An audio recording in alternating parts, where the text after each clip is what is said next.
you can be continually updating a job description and a corresponding list of standard operating procedures for each and every task within that role. So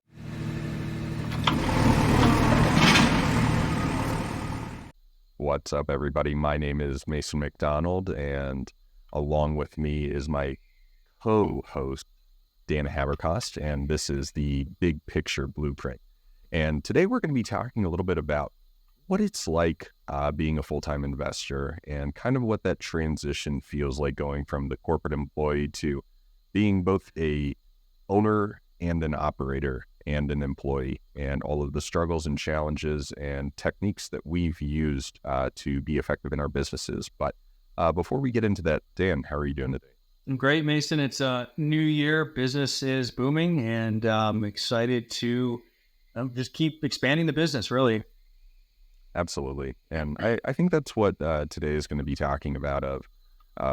Dan has been doing this longer than I have, and I think that the way you manage yourself is one of the most important things whenever you are an owner-operator in your business, because you have so much conflicting advice you hear all the time of working in the business versus working on the business versus being an owner or an employee. And I think a lot of times people are not giving very practical advice whenever it comes to it. So that's what we're going to be talking about today. Yeah, I remember when I left my last job in 2019. It was, I think, June 2019. And all of a sudden, I didn't have to be anywhere at any specific time. And it took me a while to figure out how to effectively self-regulate given complete freedom. And so that's really what this is about. You know, I was talking to a couple guys I know who recently got their business to the point where they left their traditional day job. And I know they're struggling with that a little bit. I'm thinking of them as we make this. So how do you bifurcate your time to employee Dan versus business owner Dan, where on this side you're setting the goals and then the corresponding tasks for your employee self, and then setting aside time to execute those things on a certain time frame and never miss. And so, Mason, do you want to kind of get into how you go about that? Yeah, absolutely. And Dan, I think you and myself and most people experience that same thing. It's the kid on summer vacation where I woke up and it was a Wednesday, actually, was my first non-employee day. And that was almost 2 years ago to the day. We're recording this in January of 2024. And I had my vision board, and I had all these big grandiose goals of how I was going to make $400 million in the next 6 months. And what I did was nothing. I didn't do anything. I sat on the couch and I played video games and I just enjoyed relaxing. And then I ended up doing that for a lot longer than expected, which is not a great way to transition from running a gigantic organization. But I think give yourself the benefit of the doubt and give yourself some grace whenever you make that transition. But Dan, the way I approach it is I start my day with the most important thing. And for me, I mean, that's my relationship. And every morning my wife and I wake up and we do coffee together.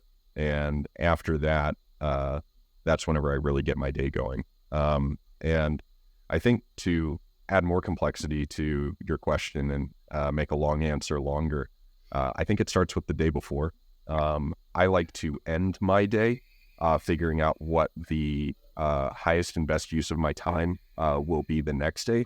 But beyond that, what tasks I need to accomplish the next day, because I start my day off with whatever is most important by I need to get this done today. And that's how my morning goes. So whether that is communicating with title companies about closing coordination, or pulling data for my next mailers, or communicating with a lender about the status of a deal or something like that. Those are the things that I try to knock out first thing in the morning. But what about you, Dan? How do you get your day started? Well, I want to even take a step back, because how I know what I'm going to do the next day goes to the sheet that you and I fill out every week. So Monday mornings, the first meeting I have is with Mason, and we have a sheet where we lay out our yearly goals. We break them down to quarterly, and then we have all the lead metrics for those goals. And we've talked about this, but really simply for anyone that doesn't know, easy example would be if I want to lose body fat, the lead metric would be exercising, dieting, etc. Lag metric is I step on the scale, I've lost body fat. And so in our business, the lead metrics tend to be around sending mailers or cold calls or training employees, that sort of thing. And so for me, I look at my week on Saturday or Sunday, Friday, maybe the prior Friday if I'm gone all weekend. And I take the sheet I'm referring to. I think it's just called the accountability. I don't even know we have a name, accountability sheet or something like that. And I say, okay, given all these goals for this quarter, what are all the lead metrics I need to hit for next week to be on track? And I put them on my calendar. So those are the absolutely essential items I have to do. And something that I really want to emphasize here is these aren't pressing in that, oh, I'm going to have a deal fall apart tomorrow if I don't do them, but they're pressing in that 90 days from now or 6 months from now, I'm going to be screwed if I don't hit these metrics. And this point is so key because it's easy to let, that closing on Wednesday and the title agent calling you or the realtor calling you and there's problems with it, letting that fire stop you from doing the things that are going to ensure you're successful 3, 6, 9 months from now. And so the whole point of that sheet and this sort of planning that I'm describing is not allowing the constant day-to-day fires stop you from doing the big tasks that are going to get you to the long-term goals that you're aiming towards. And so that's how I start my planning, is by all those lead measures that get me the long-term lag measure being on my calendar. Agreed. And I think calendar management and just we're very simple creatures. In the words of Michael Scott, estimate yourself. And it is super crucial to recognize that all of the distractions that Dan's talking about, the crisis management, the fighting fires, that's why organizations live in this fight or flight adrenal response mode for decades, where admit it or not, I worked in healthcare, and nurses and nurse leadership and all sorts of clinical leadership would be like, man, I feel like we're running around with our chicken, or like chickens with our head cut off. It feels like it's always on fire. And if you sit down and you give them a glass of wine and you have the real conversation and you say, but do you like it that way? They love it. They love the thrill of it. And I think that a lot of times that as employees, people are used to being in that type of environment. And so what you need to do is exactly like Dan said, I'm looking at our sheet that it's accountability tracking, and it's going back on out over a year now of Dan and I doing this together every single Monday. And so it's fun to be able to go back and look at what you're doing and what you're not doing, and being able to track that data as well. But I think the more you can automate within your business of, I know that every week or every day or every month I am going to be doing these things, and I have an accountability partner that is going to hold me accountable for it. I think that right there, it reduces the complexity of business ownership, because if you do these 5 things every week, you know that your business is going to continue moving forward. So I think sometimes you forget how important those basic tasks are. But by having this and having it on your calendar and knowing that I'm going to start my morning, I'm going to get this taken care of, and then I'm done for the week on that. And then I can move on to the next highest priority. So I think following that, Dan, of the accountability sheet and the lead metrics and everything, kind of how do you move on throughout the day? Yeah. So when I'm doing that planning, when I'm looking at that sheet, I think of myself as being the business owner, setting the tasks for employee Dan throughout the week who has to execute these things. And so throughout the week, I set the essential things early in the morning before fires are a problem, right? Title companies don't open until 9 a.m., which is 7 a.m. here, but I usually start pretty early. And so sending and pulling and sending mail, those really essential things, I always get those done early in the morning before all the problems arise and people are calling me, whether it's my property manager or an acquisition manager or one of my title agents. And that way, by most days, 9 o'clock, my most essential tasks for the long-term goals are all done. And then it's more mundane stuff from there whether it's, going and dealing with getting docs notarized for closings and whatever it might be. But I structure it so that essential things are all done early in the morning, and then I'm good to fight fires, so to speak, throughout the day. But I also don't like to work that much, so I'm usually done by, lunchtime. I don't eat until noon most days, and so usually all the work I have to do is done by then. Oh yeah. Well, and Dan, I think that's something similar that I do in my business, and I think it's 2024, new year, new me. I'm trying to get even more aggressive and better about it. Where the beautiful thing about our business is it's really simple for the most part. Of the most important lead generation source that we have is direct mail marketing. And the great thing about direct mail marketing and the systems that we use, which we both use Pebble in our business, I can set a drip campaign. So I'm setting myself up in 2024 so where instead of focusing on every week I need to do this many mailings, on the first week of every single month, I am going to get all of my mailings completed for the entirety of the month. And then I will spend weeks 2, 3, and 4 of each week focusing on choosing the markets and examining the data and preparing for the next month's mailing. And I think that's just a kind of more monthly approach of it. I used to be this way whenever I was, I don't know, a good student, like maybe 9th grade or 10th grade, where I would try and get all my homework done for as long out as possible, for weeks or months in advance, so I didn't have to do anything at all. And I think that approach can be applied here of, I think with being the owner and being the employee as well, and Dan and I both have employees, but we also treat ourselves as employees. You have to shift your mindset at some point throughout the day or week or month or year of being the owner of what is the direction that this company is moving towards. And Dan, I'm interested in your approach of how do you shift from doing the stuff that you and I hate, that we stomp our feet about, of bookkeeping or data pulls or responding to title companies or transaction coordination that we still have to do in our business because it's important we do it in our business and it needs to get done, to being that vision setting CEO visionary? Yeah, for me, I have to get out of my day-to-day context generally to be able to think like that. So, I mean, it's easy. I travel usually a couple times a month. And usually, I'm going to drive to Phoenix on Sunday. And for me, I love long drives like that. And that's when I tend to think about these things and kind of get out, very, very much get out of the day-to-day mindset and start to think about, 2, 3, 10 years from now, what are the big things I'm working on and that I need to be planning for and hitting lead measures on. So again, for me, that's usually just going up into the mountains or going to the ocean or traveling somewhere where I do that. And I try to kind of reevaluate each quarter. I look back, all right, this is what I was supposed to hit. These were the goals. Did I come anywhere near them? Were these the right goals? Do I need to shift going forward? So yeah, it's just not being in my office that I'm in every day, getting out of the normal context. What about you? Well, I agree of, I have my best ideas typically out of the context of my day-to-day job. I try to, psychologically speaking, I don't do anything in my office besides work or read. I don't have fun in my office.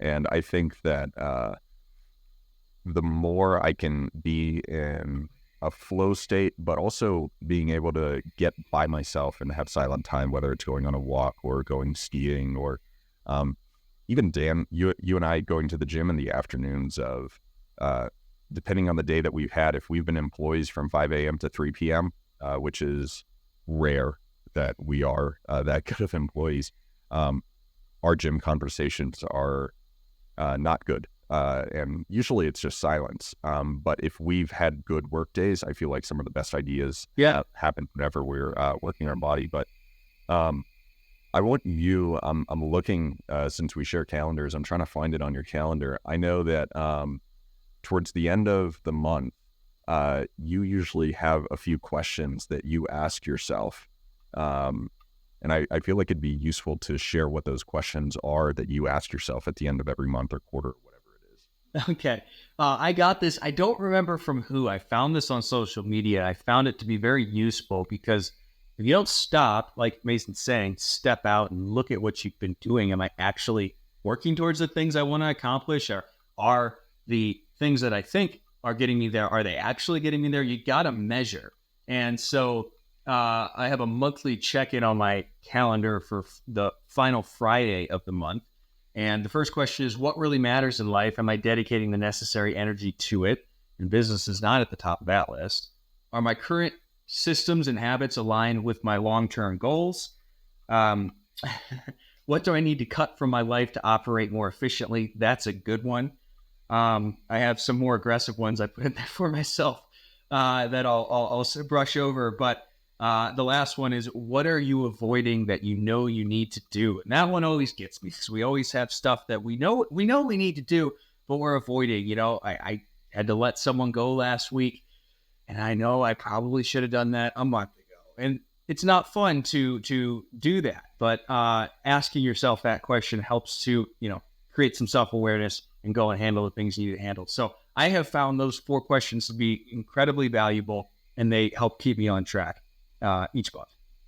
Absolutely. And I think it's a really great practice to get into, and asking yourself those questions really gets you to operate at the highest level within your business and be very, very honest with yourself, and figuring out why you're not doing those things that you should be doing. And the answer is the typical things of self-consciousness or discomfort or whatever it typically is. But I think the point that I'm trying to make is you hear it on all the other podcasts. If you read the book Traction and focus on working in the business versus on the business, is there's a reason there's one CEO and tons of employees. Is it's very difficult to actually get out of that employee mindset and really focus on the direction that you need to be moving in your business. And I think what's even more difficult than that is you can't just be this visionary that sets these grandiose or delusional goals in your company and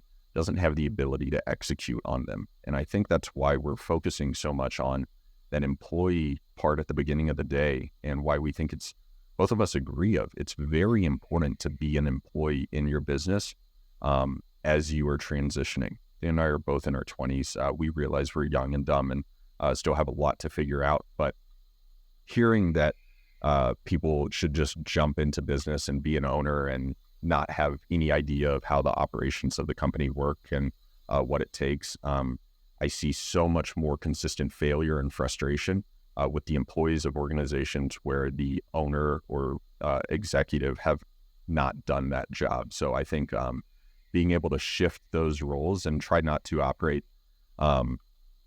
as it's kind of hard to explain, but you should be kind of two different people in your organization.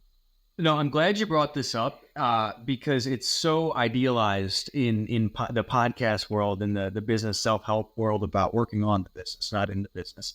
And that's just not reality for a long time. Anybody who owns a business will tell you that is not reality. You know, we interviewed Pete Reese a couple of months ago, and I remember him saying, look, I'm in a season of growth right now. I work like 12 hours a day, and I forget, he said it on the podcast, but he's building something big. And so he's working a lot in his business, and it's just not reality to have everything offloaded until you have a really substantial amount of revenue. And then also until you have fully grasped how to do each and every task within your business. Because like you just said, Mason, you know, if I hadn't closed the first, 40 deals, how could I have hired an acquisition manager? How can I train them and know what sellers are going to be saying?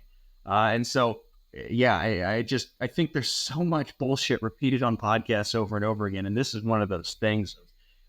It's just not realistic in the beginning, or the first couple years. I mean, every business is different, but you're going to need a lot of different employees, and you're going to need to know how to train them and then put someone in place to train them. And you can't do that if you haven't done it yourself. Exactly. And I think that's something funny that I see and hear on podcasts a lot of, where you hear of the the 24, 25-year-old that has had tremendous amounts of success. And I'm not denying their success, although, everyone has clout that they're trying to gain and trying to get cred and all the, they're trying to look really cool to everyone. But when I hear someone young, and we're young, we recognize that we might sound hypocritical with this, that they say their best talent is hiring people and creating a good team. It's like, well, how many people have you hired? How many teams have you managed?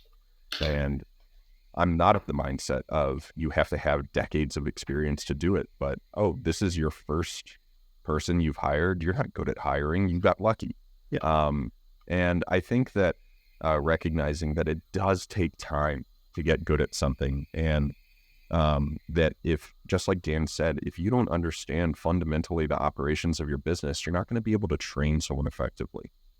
Now, say you have a tremendous amount of money, you're able to put people in those positions that can train people that know all of this. But once again, if you are attempting to build something big and you have the bandwidth and capital available to create a team that is that large, the most important aspect of it is going to be the culture of the organization, and what kind of culture are you setting if you are just some guy that no one really knows that owns the company. And that's not setting yourself up for long-term growth. But go ahead, Dave. Yeah, to that end, something that I'm doing actively, I think you are too, Mason, and that all of you can be doing is, when you're in that time where you're fulfilling what will eventually be a role you hire out, you can be continually updating a job description and a corresponding list of standard operating procedures for each and every task within that role. So on my calendar for Fridays, I have a weekly process improvement, 30 minutes on Friday, where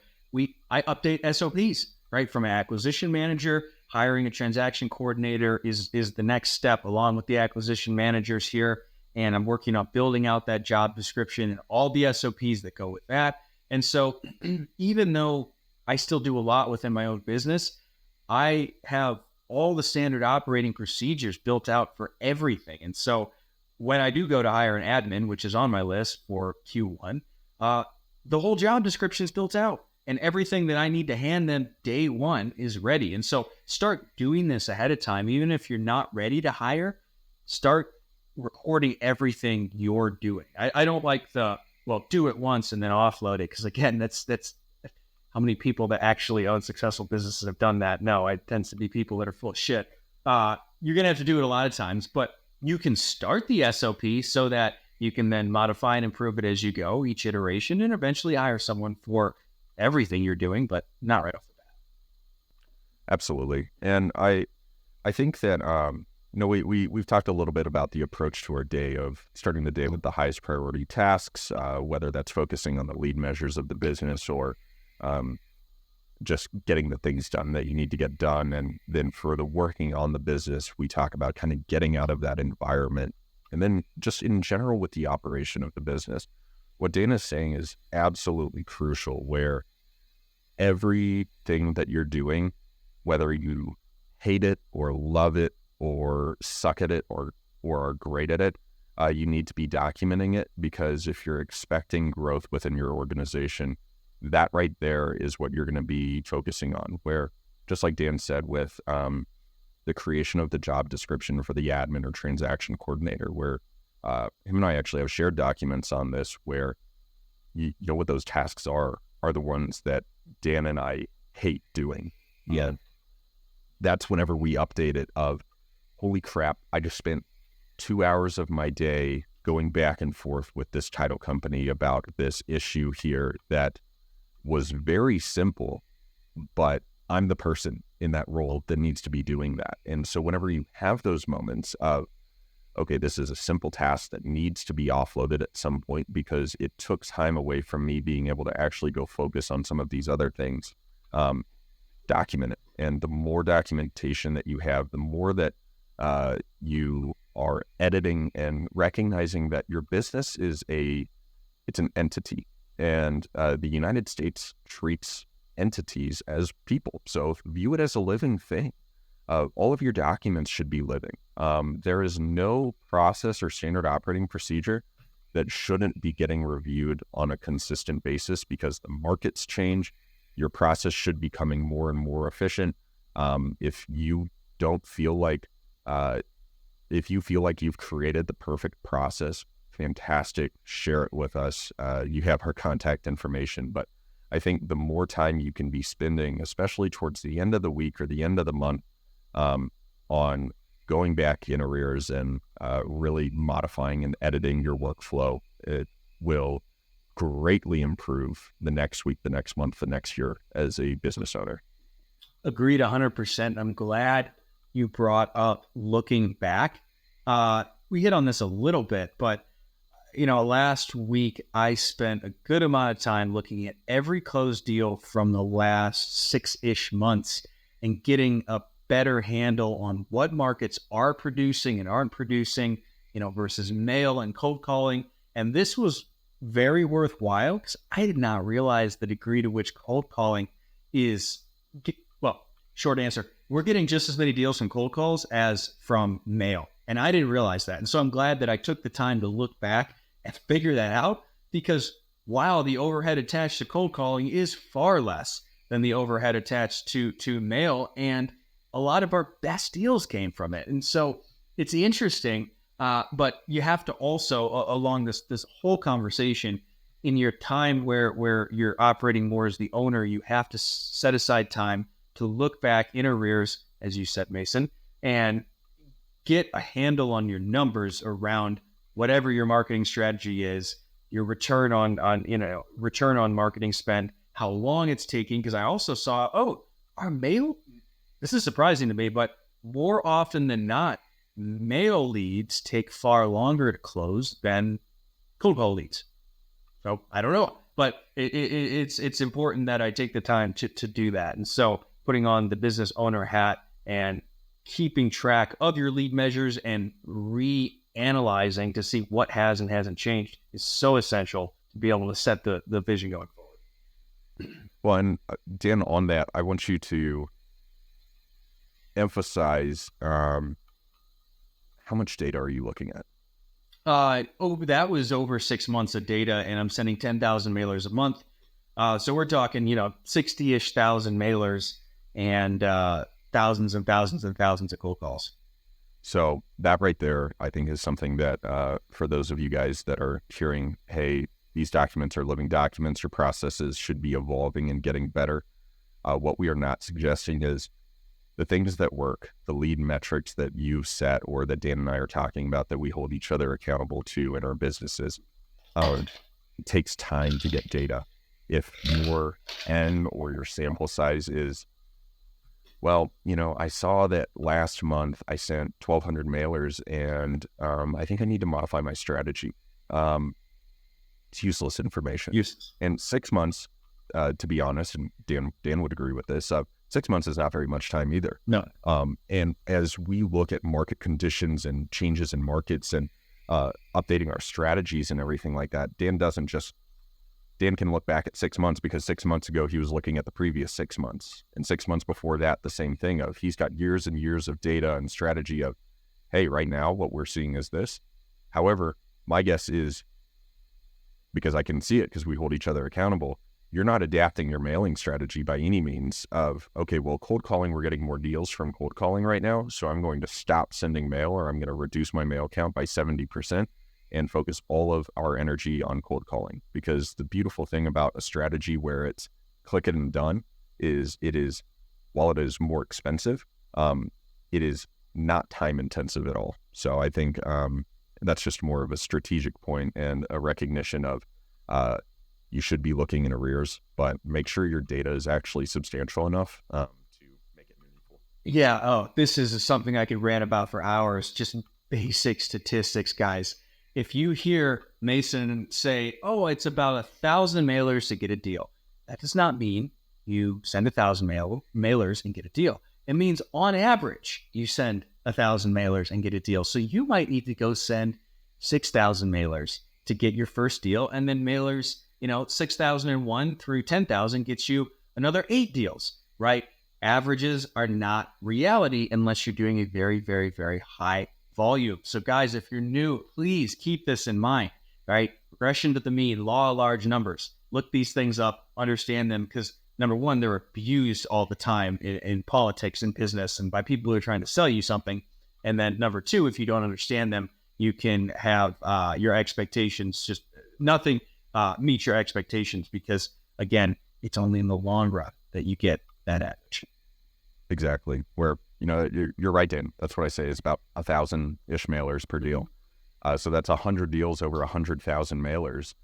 But the way it works is, it's the idea of flipping a coin. If I flip a coin 100,000 times, you would expect that it lands on heads 50,000 times. But what could happen is it could land on heads 99,900 times. But every single time it's the 50-50 chance of whether it's going to be heads or tails. So I've got markets that have been fantastic for me where it works and I send mail and it produces like crazy. I've had markets that have done jack shit I've sent 4 or 5, 10,000 mailers and I've gotten absolutely nothing. And I've had individual letters that I've sent that have given me 5 or 10 deals that skew the average, which is why just in general, whenever you're looking at anything, a median is a more important number than an average. And we should maybe just do a whole show on statistics. Oh, please. We could do name it the Sports Illustrated curse, regression to the mean. But maybe swimsuit edition. Cover. Yes, I'll wear a swimsuit. Perfect. Okay, let's get off the statistics. Anything else you want to say on any of these topics, Mason? Yeah, and I think it's what Dan and I have to brag about when we're talking about the day in the life of the full-time investor, the entrepreneur, is we create our own schedules here. And we have forced ourselves to do this because it is in alignment with our goals of what we're wanting to achieve. But with that being said, it's January. I was in Mexico at the beginning of December. I was in Breckenridge for a week. I'm going to Mexico next week. Dan has been traveling to California and back pretty consistently and is going on a trip next week. There is a lot of beauty in this, and the reason that we're able to do this and travel and do work in different places is because of all these consistent things that we do. And when we're traveling, for the most part, we're attempting to disconnect to a certain degree, but I'm bringing my computer with me and I'm going to continue focusing on those lead metrics while I'm doing all these fun things because it allows me to do it. So it's not all just hard work. The hard work is very, very fruitful, and that's one of the beautiful things about being able to own your own business and set your own schedule and set your own goals, where if you're like me and what I'm attempting to do, I'm going to try and do all of my work in the first week of the month, and so the rest of the month I can just fight fires and focus on working on the business. So that's one of the huge benefits of being very effective with time management. Well, and a corollary to all of that is being really intentional about those things that you never miss on. Because there are plenty of weeks, especially around snowboard season, where I don't work that much. But the work that I do is the essential tasks that move the business forward and ultimately make money. And so many people talk about how much they're working, which is a stupid thing to be proud of. I'll say that to anyone.